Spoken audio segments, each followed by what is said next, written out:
The 2024 general elections are over. India has chosen, and Prime Minister Modi, contrary to perception and exit polls, has fallen short of getting a full majority. And the India Alliance, contrary to projections, has done exceedingly well. In our show today, we look forward to three big takeaways from this result. But before we go to our first segment, let me introduce my guests to you. Joining me are Sunita Aron, author and consulting editor, and KV Prasad, senior journalist, and my colleague Brijesh Pandey here in the studio with me. Let me dive straight into the first segment. Now, the NDA coalition. Bear in mind that when we started counting, we were talking about the BJP numbers, and in a few hours, we started talking about the NDA, the National Democratic Alliance, because the BJP hasn't got the numbers for a simple majority. Now, Prime Minister Modi's NDA coalition has won a majority. However, the BJP won just 240 seats. That's 32 seats below an absolute majority required to form a government. The NDA has 294. That's over the 272 required to form the government. This is a setback for the Prime Minister, as in his entire career, he's always led a majority government. And now for the first time, he will have to work with other parties in the coalition to keep his government going. So we'll be talking about all the challenges ahead for the NDA and Prime Minister Modi. Let's take these up one by one. Point number one, can Prime Minister Modi be Vajpayee? I'm going to start by asking my colleague Brijesh Pandey this. Brijesh, can Prime Minister Modi be Atal Bihari Vajpayee? And I'm talking about Atal Bihari Vajpayee, the man who led a rainbow coalition for 6 years. Well, if I say it very honestly, the Prime Minister doesn't need to be Atal Bihari Vajpayee, because, Atal Bihari Vajpayee led a much diminished Bharatiya Janata Party, and there was a lot of voices around, and he had to depend on not one or two parties, but a whole galaxy of other smaller parties, and he had to cater to their whims and fancies and all. Right now, when we are talking about Prime Minister Narendra Modi's dilemma, basically he has to cater to TDP and Nitish Kumar. Right. And this makes his job a bit tougher because he has never done this before. Yes. But as he's used to running an absolute majority governments either in state or in center. Yes. But it is not going to present much of a problem to him because, right now, if you look at the India Alliance, the fact is that India Alliance is 20 seats short. Yes. So there's nothing which India Alliance can do. Even if they get TDP, even if they get JDU, they'll not be in a position to form a government. And honestly speaking, Congress, which has seen power or seeing light at the end of the tunnel, would also not want to make any kind of take a hasty decision. They will allow the government to be formed. So I think, Prime Minister is better placed than Vajpayee, and he's a smart political person, And that is the reason why, till now we were all were talking about BJP, how BJP is going to do this, BJP 370 and Modi and NDA 400 par. The first tweet of the Prime Minister said, this is a victory of NDA. Absolutely. Making it very clear about, how things are going to move forward and all. But when he's tried to he's speculate... already segued into NDA mode. See, he's a very smart politician. Yes. And, there are times, when the same Amit Shah would say in a rally in Bihar that Nitish Babu, doors are forever, doors of NDA are forever closed for you. No way on earth you can get back. 15 days later, Nitish Kumar was a partner with the BJP. So they coalition. When a time comes to be tough, they are very tough. Like in farmers' law. For 1 year, they didn't do anything. And the second they realize this might be electorally damaging, Prime Minister appears on the screen, says, we are taking it back, we have not been able to convey. So we're going to see a very adjustive and accommodative Narendra Modi, that's for sure. An adjustable, accommodating Narendra Modi. Sunita Aron, what are the lessons that Prime Minister Modi can learn from Prime Minister Vajpayee? I mean, Brijesh here, of course, tells you the challenge wasn't as serious as it was back in the day when NDA 1 was in power. And here you're basically looking at the BJP running a triple engine sarkar with two engines, the TDP and the JDU of Nitish Kumar. I think there are two distinct personalities. And I agree to some extent that he doesn't have to be Atal Bihari Vajpayee. Because Atalji was very different. He was very, he was MP from Lucknow. He spent a lot of time in Lucknow. And he was accessible to us. We could ask him questions at a press conference. Even we once walked out because he was getting late. And then he came and said, no, no, no, don't go away. So he was a very different person with a lot of poetry and lot of, Right. his skills were very different. Right. So, and that time the politics was also different because it was a politics of curtsies. Now, the Nehru that he has been running down, we have read about it, Yes. that how he noticed Nehru's portrait missing and asked for it when he went to the office, when he Yes. was foreign minister. He never, I don't think so, we never heard him using words, how do you say it, certain words which generally we don't use about people, चाहे वो भटकती आत्मा हो या old and all that stuff. Absolutely. The discourse has gotten a lot coarser now, and I think it's And more then, adversarial. Vajpayee ji was very, very humble also. When Rajiv had sent him to UN, in a delegation to UN for a treatment, Yes. he said it in his interview that Rajiv had helped him like this. So it was a different relationship that the political parties maintained, Right. which was not the case now. But I'm very sure Modi ji knows, because now, as you said, it's an NDA. He had to use NDA because it's an NDA government Yes. and not BJP government. They don't have majority. And also whether now it won't be Modi guarantee, it was all right as long as it was BJP. But now it will be NDA, everything will come with NDA thing. Now, the two partners that they are as unpredictable as Vajpayee ji's had Yes. problems with Mamata, Yes. Maya, Jayalalitha. Absolutely. I'm going to come to So, that in a minute, but I'm going to bring in KV Prasad here. KV Prasad, the point that Sunita made about it not being a Modi ki guarantee and it being an NDA ki guarantee. Now that immediately brings three words to my mind: common minimum program. And this is something that we used to only hear 10 years back in the heyday of coalitions, where coalitions had to have a common minimum program. And indeed, the NDA one also had that. What do you think is going to be the common minimum program of the new NDA government when you have Chandrababu Naidu and Nitish Kumar on board? And they have in the past differed with the Modi government on issues like reservation for Muslims, CAA, and possibly even the Agniveer scheme of recruitment to the armed forces. What are your thoughts on this?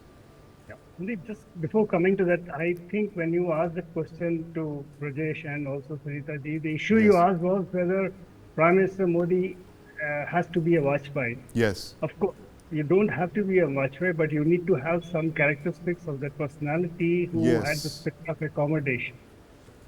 The spirit of accommodation to carry on allies. In fact, Vajpayee ji had 38 allies at one point of time, the largest coalition which was said to be unwieldy. Yes. With the range you just mentioned, from Mamata to Jayalalitha to et al., right? Yes. Now, if you look at Mr. Modi, as was pointed out, he has never had this opportunity to run a coalition government anywhere. Yeah, but he's a quick learner, as Brijesh said. He's very adaptable. That's fine. No, let's just look at the character, the way in which he has worked in the last 10 years, when technically the NDA was not jettisoned on the face of it. In fact, in the first term, they said it was the NDA government, even though they didn't really need the partners. They still accommodated them, brought in the TDP, had the Akalis on board and several other parties who were given responsible portfolios. Second term, two of the oldest allies had to leave, who stood by Vajpayee in 96, Shiv Sena and Akali Dal. Yes. Probably political differences, ideological differences, call it what you may, right? Or policy issues. Now, coming to the current, fast forward to the current scenario, let us not forget whether it is Nitish Kumar or Mr. Chandrababu Naidu are very, very seasoned politicians who have worked their way through this coalition era of 96 to 2014, right? Yes. They've dealt with coalition, and if news reports are to be believed, or if you say them are true, there is a big wish list. Mr. Naidu will come to Delhi, and the first among that is the last thing is the giving Andhra special status, which the BJP government has not agreed to in the last 10 years, right? On which he actually left the NDA government. Now that's a big issue, because otherwise he will be running straight into trouble with his opponent Jagan Mohan Reddy. Right. Because that's the issue. So these are issues which we come to. I don't see a common minimum program, but yes, wish list of Mr. Modi, Yes. Mr. Chandrababu Naidu, and wish list of Mr. Nitish Kumar will be on the table when they actually sit down to hard negotiations. The wish list of Chandrababu Naidu and the wish list of Nitish Kumar, in fact, that's my next point here. What do Nitish and Naidu get? That's a very important point here because these are two allies who have their own share of demands from the BJP, one more than the other. And in fact, I must read this out here. There's a report from India Today some years back which says that Andhra Pradesh Chief Minister Chandrababu Naidu squeezes national resources for his state. And Brijesh, this is from 2002. This is something that the Modi government would be really scared to look at because the figures over here are staggering, where he's asked for 30,000-40,000 crore. And they called him the new Nizam of Hyderabad. See, Sandeep, there's a slight, if you're comparing Vajpayee and Modi, so like I'll take 10 seconds to like what KV Prasad was mentioning. We have to also understand that Vajpayee was not running a full majority. He didn't have the numbers. Government. And he wasn't even close to. Wasn't even close to that. Yes. And the parting with Shiv Sena was that Shiv Sena was being unreasonable, not the BJP. Yes. Because it was an assertive BJP. Yes. And BJP was staring at power with its own majority. Right. And Shiv Sena was hell-bent on treating BJP as a junior partner. Right. And Shiromani Akali Dal was because with the new farm policy, Shiromani had realized that if they don't part ways, it will be end for their political career. So it's 2019 Shiv Sena, bye-bye Shiv Sena, and 2020 bye-bye SAD. Bye-bye SAD. I think, the accommodative part which I mentioned, that how he's a quick learner, can be gauged from Nitish Kumar only. Yes. Nitish Kumar has blown hot, blown cold. He was the only chief minister, who's taken on Prime Minister Narendra Modi saying the Bihari DNAs, he's insulting them, again back in the fold. Yes. So they've accommodated Nitish Kumar and I think they'll be able to work it. The interesting part is that if you look at both these personalities, both of them had,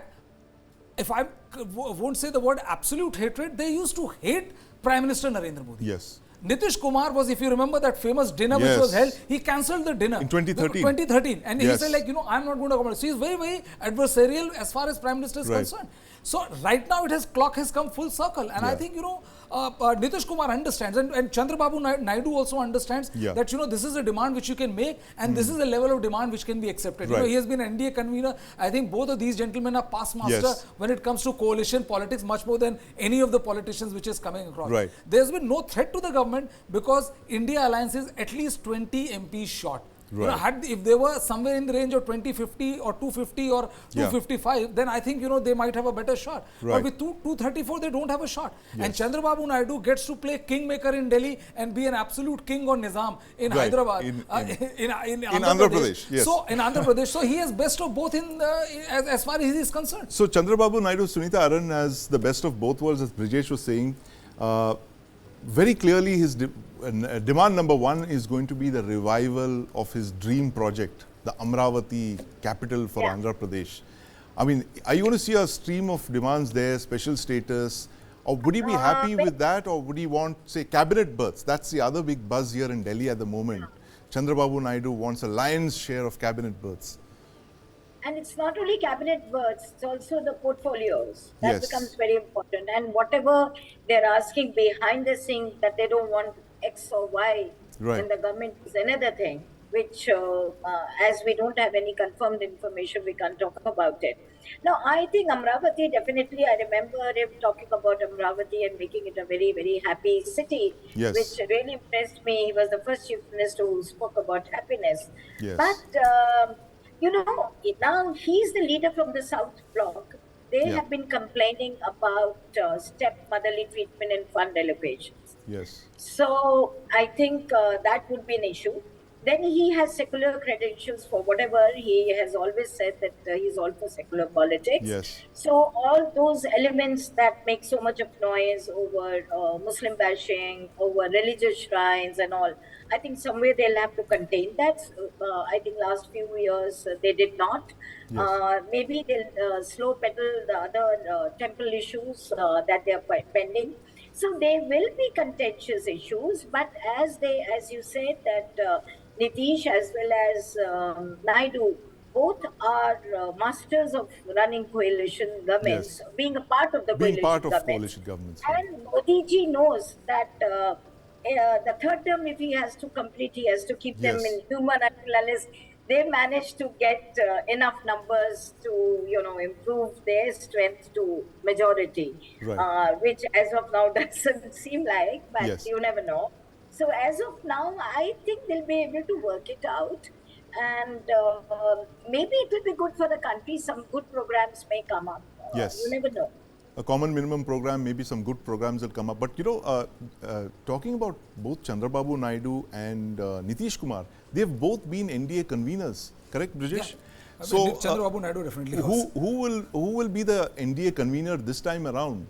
KV Prasad, who do you see as inheriting this very crucial position, given the fact that you have the NDA now, even though the BJP has the numbers, it wasn't the BJP of NDA won. But how critical will an NDA convener be in the present NDA? See, the NDA that we are talking of now is a truncated element, in the sense you have one big party, the Yes. BJP with 240 MPs, sitting on the table. Yes. The weight of the table shifts immediately, right? It is only the tipping point, that is Yes. 16 MPs of TDP and 12 MPs of JDU, who would but let us, they have less numbers, Right. enough to rock the boat, but they should also know they are not there to rock the boat at the present, right? Yes. They need to play their politics, they need to pursue, because today Nitish Kumar has to contest elections 2 years down the line. Yes. Knight is just out of elections. He's come out of a hard-fought elections. Probably this is his last attempt to revive the Andhra that he dreams of. Yes. Consolidate his hold on the party, give the successor plan of a concrete shape. His Yes. son being a chosen one is working on. Nara Yes. Lokesh, yes. So all these are political issues for him, that his priorities are totally different. So he would rather be part of the ship to sail along, while making the best of what he can of the situation. So that's where it stands. Convenership, who else are there? The next biggest party is Ramvilas Paswan's Lok LJP. Janshakti. Yeah. Of Chirag Paswan is 5. He is the third largest. Then comes 2 party, 1 party. So they hardly, they just count. Together, they will all come to 40 odd. So Right. the convenership is purely a battle, if at all, or not a battle. It's a toss between Chandrababu Naidu and Nitish. Yes. And I think here probably Nitish would be a front runner, is what my Nitish could be a understanding. front runner for this. And then finally, the last point that we're looking at is that what will be the impact of Lok Sabha 2024 on the state elections that are due in the next couple of months? You have some very crucial state elections. You have elections in Maharashtra and Haryana, 2 states where the BJP has not done really well. And then you have Delhi in early 2025. And of course, before that, you have Jharkhand as well. 4 states, 2 states where the BJP is in power and 2 states where it's in the opposition. Brijesh, what's your take on this? How Maharashtra and Haryana must worry the 101%, BJP? 101%, and the news has already come from Maharashtra, which is that Fadnavis has offered to resign Yes. from the post of Deputy Chief Minister, and he said that I'm willing to work for the organization, because the numbers which they have gotten, Right. despite breaking the parties, doing all kind of shenanigans, they have not been able to break the back of Mahavikas Aghadi. Mahavikas Aghadi has electorally performed very well, Right. and the writing is on the wall that whenever there were doubts about what is the extent of sympathy Uddhav can get, what is the extent of sympathy Yes. Sharad Pawar can get, and then the surprise performance of Congress party. Right. I think that is 101% going to impact assembly elections in Maharashtra. Haryana also, because Haryana, very interesting thing has happened. Yeah. The Congress was always faction ridden. You had a Yes. Kumari Shalja, you had a Randeep Singh Surjewala, and then you have the elephant in the room, the big player, which is Bhupender Singh Hooda. Yes. For the first time, the Congress president has given Bhupender Singh Hooda an absolute authority to run it the way he wanted Right. to. They have not listened to his critiques and all. And he has delivered Haryana to the Congress party. He has won Right. 5 Lok Sabha MPs out of 10. It's a best performance in a long time. I think that will also have a big impact on in the state assembly election. So you of have Haryana. Congress in pole position at the head of the MVA, which performed really well in performed best. Maharashtra. Haryana as well, as you mentioned. So, who would have thought 13 seats for the Congress in Maharashtra? I mean, Yes, it's unheard of. miraculous. It's a party that we completely forgot actually existed in Maharashtra. It was wiped out. It was down to one seat in 2019. Absolutely. But, moving eastwards, Brijesh, Jharkhand elections coming up as well. The former chief minister is in jail. How has the party done in Jharkhand, and how worried would the BJP be? How anxious would be the NDA, the India alliance, to get into power with it? Well, I think, what this election has done, Sandeep, is that it has given the Congress party and other ally partners a lot of confidence, which they were sorely lacking, because they didn't look like that they don't have confidence in themselves. It has given them a major boost as far as confidence is concerned. Second thing is, Lok Sabha election is a slightly different ball game. Where the Prime Minister still has, despite BJP not achieving, but 240 on third term is a great number. Yes. They still had some sort of impact as far as Jharkhand and other states are concerned. Right. Assembly elections are going to be a completely different gig altogether. Yes. Where all those local factors and the fact that JM will also say local that issues, local issues will come into fore. Same is the case with Delhi. Yes. For Arvind Kejriwal, which is virtually nobody, in third time a hat-trick of 7-0 in Lok Sabha. Right. I honestly speaking see again a hat-trick of what Arvind Kejriwal has been doing with the BJP as far as assembly elections. It's going to be a completely different ball game altogether. Completely different ball game altogether, and this should worry the BJP. The state elections that are coming up in late 2024 and early 2025.